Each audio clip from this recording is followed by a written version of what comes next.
The science of where seems like a new phrase to many of you.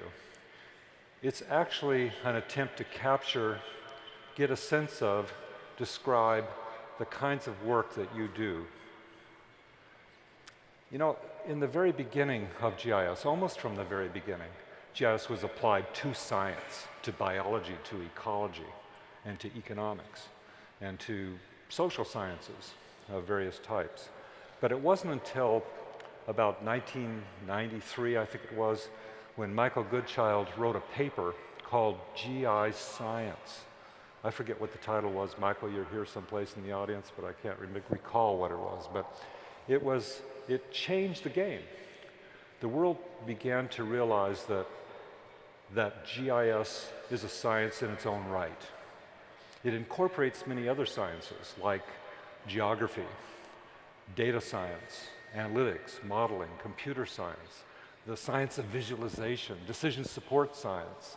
It actually integrates all of these, it's like a meta-science. Well, without going too abstract on you, I'll also simply say, what is it? What is the science of where?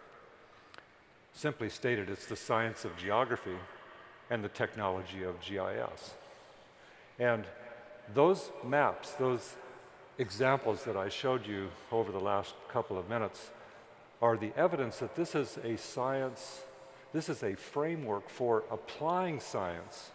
The science of where is a framework for applying science to almost everything. That's a very powerful notion for me. So why is this science so important right now? I'll suggest a couple of reasons. The first one is you and I are living at a time in a world which is increasingly challenged. And we see this, we hear this, we read about it. Growing population. Some people would say overpopulation. The issues of climate change, loss of nature, social conflicts. These are not trivial things, ladies and gentlemen. These are for us as individuals, perhaps troubling, and also our organizations, because our organizations, the organizations that you work in, are all being confronted with this evolving, changing world. And for me, the evidence is quite clear. We're going to have to do everything we possibly can to better understand, as Richard Saul Wurman would say, and also form better collaboration. Gowdy's quote. Get close, collaborate, all of us together, to address these things in exactly the kind of style that UPS made their tremendous advancements doing. Our world at the same time is undergoing a massive digital transformation. We are automating everything, as Jack's presentation showed. We're measuring everything that moves and changes with satellites and drones and the IoT, and we're wiring them together, a kind of fabric across the planet. Our field, the science of where, is providing our world with a fundamental language. Ladies and gentlemen, this is your language. And that language is all about understanding and also managing inside of organizations and between and among organizations the future of the planet. And it doesn't really matter where you are in the stack of things. GIS provides us not simply a language, but it provides us a fundamental framework wherein we can organize our maps and our data. We can integrate it, we can do all the data compilation and then visualize it and analyze the relationships and patterns. We can do predictive analytics. We can also do design and planning on it. We can make decisions based on it and then take those into action. And from my perspective, this seems like the only technology that actually has a shot at being able to address those very challenges that you and I are facing as individuals. It has the opportunity and is implementing in many of your organizations the concept of transforming how we think and how we actually carry out our thinking into action, creating a more sustainable future. And that's a high aspiration. I suppose it's a high aspiration for you. It's particularly a high aspiration for me. Can we make a difference with our work and turn this around? And my view is yes, we can. Now, GIS is a technical platform. We know it. All of you are the practitioners of this platform for managing, analyzing, and applying geographic information. It's a practical platform for managing our systems of record, whether they be in small communities or organizations or businesses, or mammoth like NGA, managing the system of record for the planet's topographic information. GIS is also a system of engagement for interacting with people, and at its heart, it's a system of insight where we can do spatial analytics, look at relationships, see things in whole. We can approach problem solving in a more holistic way because this platform integrates people and processes and all the data about them. Isn't that just an amazing notion?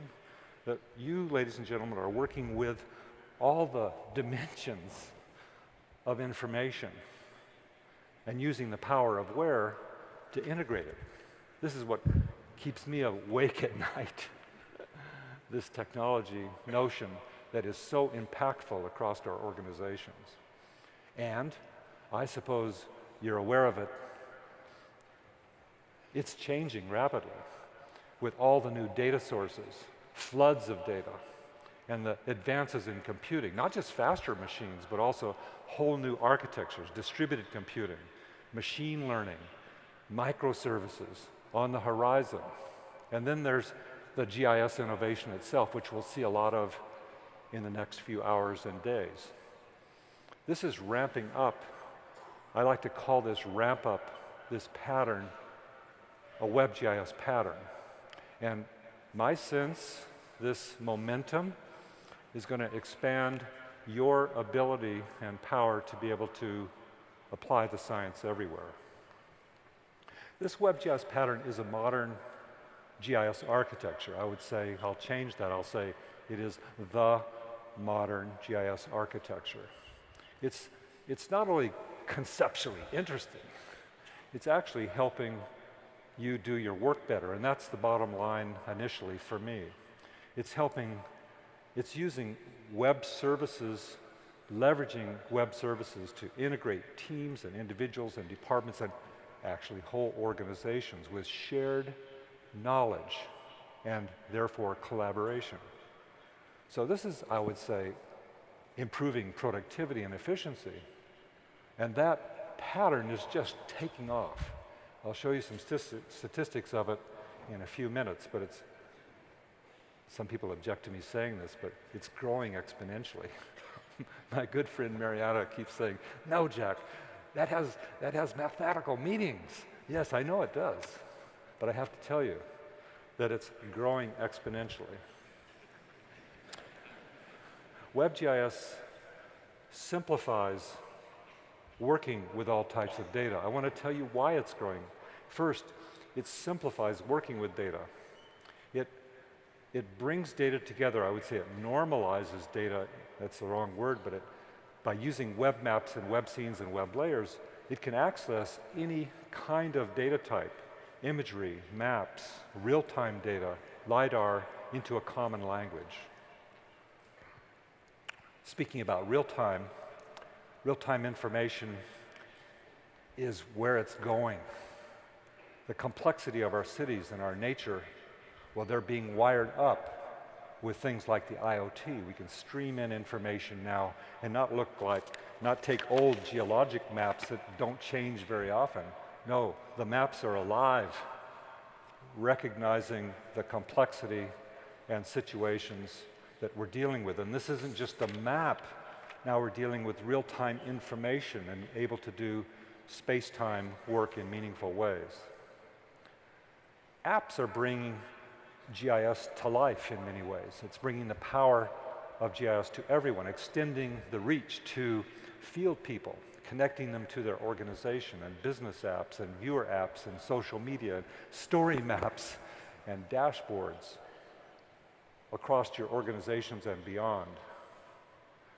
Smart mapping, the innovation of using computation and logic to create maps automatically, as well as exploratory data analysis, are simplifying the use of analytics, but also just opening up the opportunity for everyone to create really beautiful maps and understand things better.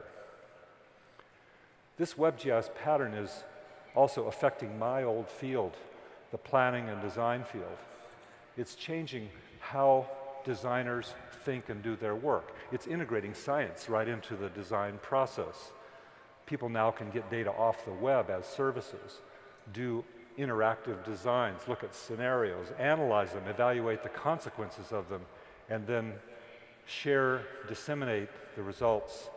WebGIS is not only helping you do your work better, it's also advancing analytics and geo-enabling data science. It's advancing analytics in the sense that it's opening up new tools like for exploratory data analysis, and we'll see this later today. It's also opening up or geo-enabling data science by new innovations like a Python API that can be integrated directly into the toolbox of data scientists, doing R integration, and just frankly providing analytic services open for not just the GIS professional, but across the board types of analysts. WebGIS is also connecting everybody, the sort of system of engagement with identities, people connecting with their organizations and with their community in real time. This is supporting not just quick communication, but also new forms of collaboration using mapping as a way to engage and talk with each other, to carry on a conversation. And speaking about communities, WebGIS is beginning to engage community engagement. Is that the right way to say it? It's beginning to enable community engagement. It's organizing and managing all the little community interactions. Our work in the city of Los Angeles with something called the GIS Hub is making this very clear to us that citizens want more information about their city. And leaders, the managers, the mayor, wants to hear from the citizens. They want more input. So we've been working on technology, which I'll share a little bit later today, around policy initiatives, where we can stand up with GIS a set of policy initiatives that communicate with citizens and get their feedback, crowdsourced engagement. More about that later in a moment or two. What I've been trying to describe, what I'm trying to sense from these explanations, I'm trying to explain from these explanations is that there's change occurring within our community. I hope you guys get a sense of it and appreciate it.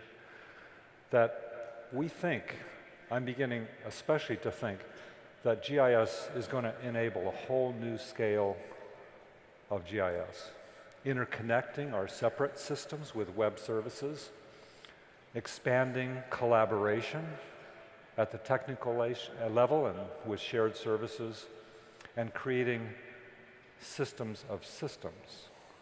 And we already see it, not just within organizations, like a city is sharing between planning and engineering departments, but take, for example, in Las Vegas, the water agency there is now sharing their information with the utilities. And they're doing this as web services. So in the work of utility organizations, they don't dig where they shouldn't. Doesn't that make sense? I mean, sharing information across and between organizations. Senator Rich on our Capitol Hill is now sharing geographic data with the state of Idaho and back and forth. Politicals, agencies, agency to agency, across the US federal agencies, across many cities and departments. This pattern is beginning to emerge. Let me pause for a moment and simply give my sense of what all this means. GIS is now capable. It now provides the means to do your work better. That's clearly where we're focused. And also for you to apply the full, like Lauren showed, the full power of the science of where everywhere. Everywhere inside your organization and beyond. So this excites me.